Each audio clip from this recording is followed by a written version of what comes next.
Hai, Assalamualaikum warahmatullahi wabarakatuh kepada anda semua fans Harimau Malaya. Macam biasa, setiap hari kita akan berjumpa untuk sesi perkongsian prediction ataupun preview perlawanan-perlawanan pilihan. Dan hari ini kita bawa anda untuk menyelami perlawanan dari kumpulan C melibatkan pasukan yang dianggap sebagai wira benua Asia. Hei, siapa lagi kalau bukan Arab Saudi yang baru saja mengejutkan pasukan pilihan juara iaitu Argentina. Something yang memang tak ada siapa pun yang expect. So hari ini kita bawakan kepada anda sedikit preview untuk perlawanan antara Arab Saudi menentang pasukan Poland.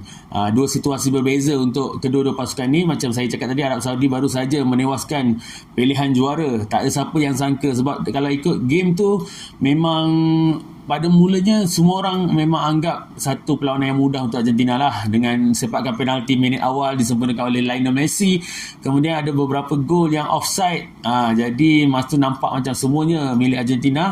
Tapi bila keluar je second half dengan semangat baru, dengan kegilaan baru, dengan aku pun tak tahu, sebab ada video yang tunjuk dia orang punya team talk masa half time tu memang gila. So memang coach dapat meningkatkan tiba-tiba semangat ataupun motivasi player untuk beri all out, dan hasilnya mereka menang 2-1. Memang tak ada siapa sangka. Sekali lagi aku cakap, memang tak ada siapa sangka. Kemenangan ini sebenarnya mengakhiri rekod bersih Argentina dengan 36 perlawanan tanpa kalah dan melampaui tempoh 2 tahun. Berbeza pula dengan pasukan Poland. Dia kira perlawanan pertama tu agak mengecewakan ketika menentang Mexico. Ramai yang kata mengecewakan, tapi pada aku sebenarnya dia orang bernasib baik lah, sebab kalau ikut pada aku, Mexico main lebih baik. Poland berpuas hati dengan satu mata. Mungkin faktor yang dia orang kata mengecewakan tu sebab peluang terhidang bila mereka pada minit-minit akhir dapat penalti tapi gagal disempurnakan oleh Robert Lewandowski. So terpaksa berpuas hati dengan satu mata. Head to head untuk kedua-dua pasukan dalam kejohanan besar seperti Piala Dunia ni adalah kali pertama sebenarnya mereka akan bertemu hari ini. International friendlies pula, sebelum ni diorang pernah bertemu 4 kali dan keempat-empat perlawanan dimenangi oleh pasukan Poland, dan yang terakhir adalah pada tahun 2006 di mana Poland menang 2-1 dan perlawanan berlangsung di Arab Saudi. Okey, team news, apa yang berita-berita hangat, berita-berita menarik untuk kita ketahui. Kalau dari segi injury-nya, untuk Poland ada 2 player yang masih mengalami masalah kecederaan dan tak pasti sama ada dapat diturunkan atau tak. Yang pertama adalah bekas pemain midfield Arsenal, akademi Arsenal, iaitu Christian Bilic, dan juga seorang lagi Bartosz Berezinski. Nama dia orang dahsyat kan. Itu untuk Poland, camp Poland. Dan yang untuk Arab Saudi pula, of course yang anda tahu, Yasir Al-Sharani yang terpaksa dikeluarkan akibat pelanggaran lutut kena kat muka, pecah tu hari tu. Hui, itu kira kecederaan yang agak ngeri juga, dan kabarnya dia baru saja selesai menjalani pembedahan di bahagian pankreas, dan akan ada pembedahan susulan lagi untuk bahagian muka pula. So rasanya kecederaan tu akan ambil masa yang panjang, dan kiranya untuk saingan Piala Dunia ni dia dah boleh melupakan lah. Manakala seorang lagi pemain untuk Arab Saudi, Sulaiman Al-Faraj, yang terpaksa dikeluarkan semasa perlawanan pertama hari tu, masih lagi bergelut, masih lagi cuba untuk cergas sebelum perlawanan, dan tak ada kata putus sama ada dia sempat atau tidak berada dalam skuad pada perlawanan hari. Apa yang boleh kita ambil daripada sidang media yang berlangsung semalam untuk coach Poland, Czesław Michniewicz.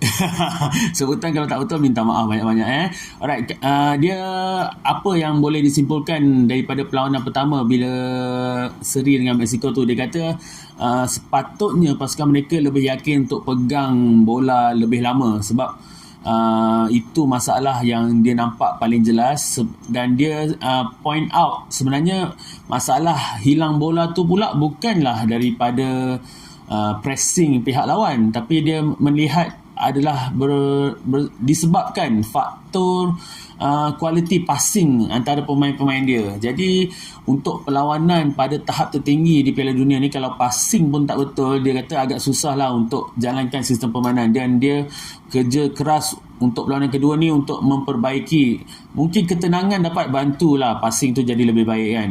So dia juga menjawab soalan tentang kritikan yang diterima oleh media-media di Poland sendiri sejak sebelum datang lagi, sebab atas faktor pemilihan, antaranya sebab pemain veteran lah, sistem permainan lah, and dia memang tak peduli pun apa yang orang kata. Dia akan buat ikut cara dia percaya apa yang dia buat tu adalah yang terbaik untuk pasukan.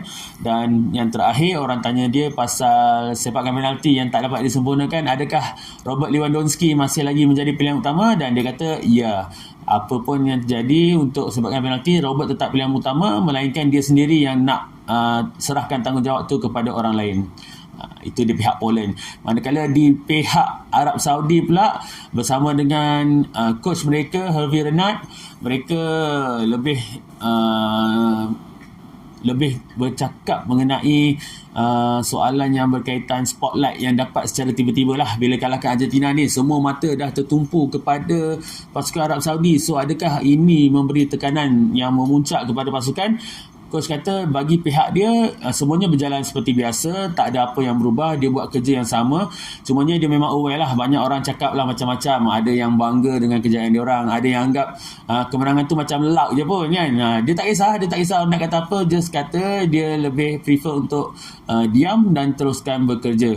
And aku paling tertarik bila dia seolah-olah berubah nada sejak bila bercakap tentang pemain yang injured tu, Yasir Asyahrani. Dia kata memang Yasir seorang pemain yang sangat penting dalam pasukan. Seluruh pasukan pun sentiasa ingat kepada Yasir, dan apa yang berlaku mulai hari ini hingga ke perlawanan seterusnya, mereka akan fight untuk Yasir. Dalam sidang media tu juga pemain yang menjaringkan gol untuk Arab Saudi pada perlawanan pertama itu, Salih Al-Shari juga turut serta, dan ada soalan daripada wartawan. Dia tanya, adakah anda rasa pasukan-pasukan gergasi seperti Argentina ni underestimate pasukan Arab Saudi sehingga mereka rasa overconfident untuk menang? Jawapan daripada Salih Al-Shari, dia tak pasti tentang tu. Dia tak tahulah kalau memang betul ada orang yang underestimate dia, tapi kalau betul ada, itu memang akan jadi masalah untuk mereka lah, sebab mereka sendiri tak pernah rasa mereka kekurangan. Mereka sentiasa yakin dengan kemampuan dia. So mungkin kalau betul benda terjadi, itulah akibat yang diorang dapat sebab underestimate mereka. Dan yang paling best ada wartawan tanya tentang berita yang katanya setiap pemain Arab Saudi dapat Rolls Royce, kereta mewah setiap seorang. Adakah ianya betul? Jawapan daripada Saleh adalah perkara itu tidak benar sama sekali. Mereka datang sini untuk berkhidmat untuk negara dan tak pernah pun fikir tentang ganjaran. Mereka ada misi yang belum selesai, ada 2 perlawanan lagi yang belum diharungi. Diorang sendiri pun takkan fikir tentang apa-apa selain daripada perlawanan bola sepak. So apa yang kita boleh jangkakan pada perlawanan hari ni? Dari aspek gameplaynya, of course aku rasa Poland perlu ubah cara mereka bermain yang lebih dengan satu sistem yang lebih sesuai dengan penggunaan penyerang terbilang mereka, Robert Lewandowski. Sebab cara permainan agak memang bukan kekuatan Robert, bukan kesesuaian untuk Robert, sebab Poland masa perlawanan menentang Mexico tu dia prefer untuk main lebih deep dan bertahan, kemudian cari peluang melalui counter attack. Mungkin untuk Lewandowski bukan kepantasan dia yang menjadi kekuatan dia. Dia lebih perlukan provider servis bola yang banyak, hantaran-hantaran masuk kepada dia melalui cross ke, melalui tengah ke, sebab dia akan selesaikan bola tu untuk sebagai jaringan lah. Tapi dalam game itu memang sangat limited, berapa kali je yang dia dapat bola hantaran daripada rakan-rakan sepasukan. So agak sukar untuk dia convert peluang yang ada kepada gol. Dan satu lagi aku rasa perlu keluar daripada sistem single striker, sebab masa tu anda boleh tengok Robert sangat struggle untuk main secara individu, dan sebenarnya mereka pun ada simpan player striker Juventus milik hari tu main dah hujung-hujung baru nak masuk. Kita tengok pun terkejut, kenapa tak gunakan dia kan, sebab ada nama besar kan main untuk Juventus. Maybe untuk hari ni kalau diorang betul nak cari gol, nak menang, aku rasa diorang kena convert kepada, diorang kena tukar, transform kepada sistem 2 striker. Milik dengan Robert Lewandowski, dua-dua kena main. So maybe akan lebih mudah untuk pasukan rakan sepasukan menghantar bola bila ada 2 target man dalam kotak penalti, dan mungkin akan meningkatkan peluang untuk mereka menjaringkan gol pada perlawanan ini. Bagi corak permainan Arab Saudi pula, apa yang aku macam selut lah, sebab diorang, aku memang tak sangka diorang berani untuk bermain high defensive line lawan Argentina kot, dengan player seperti Lautaro Martinez, dengan Dybala pun masuk, lepas tu ada Messi lagi. Macam mana diorang boleh berani main high defensive line ni? Sebab kalau ikut first half tu ada 2 ke 3 kali kan yang gol tak dikira sebab offside. Sebab bila kita main defensive line yang tinggi ni, memang kau kena fokus, kau kena disiplin, dan stamina pun kena gila-gila lah. Stamina tu satu lagi perkara yang memang kita boleh respect Arab Saudi lah. Sebab dah menjelang ke minit 70 tu, 80 dah ujung-ujung tu, nampak diorang boleh kekalkan energi diorang berbanding Argentina yang dah turun sikit, dah menurun sikit dia orang punya pace, dia orang punya intensity. So kalau macam perlawanan hari ni, Arab Saudi dah boleh kekalkan tahap stamina yang sama, kelajuan yang sama, mungkin dia orang boleh ambil advantage banyak daripada pasukan Poland. Dan kalau ikutkan barisan serangan Arab Saudi pun tak mengecewakan. Banyak juga peluang yang dia orang dapat sebenarnya bila menyerang, dan diorang sebenarnya ada talent-talent yang baik juga, yang mampu bawa bola masuk ke kotak penalti, ada keyakinan untuk bawa bola, dan cuma perlukan idea ataupun inovasi penyudah yang lebih baik lah.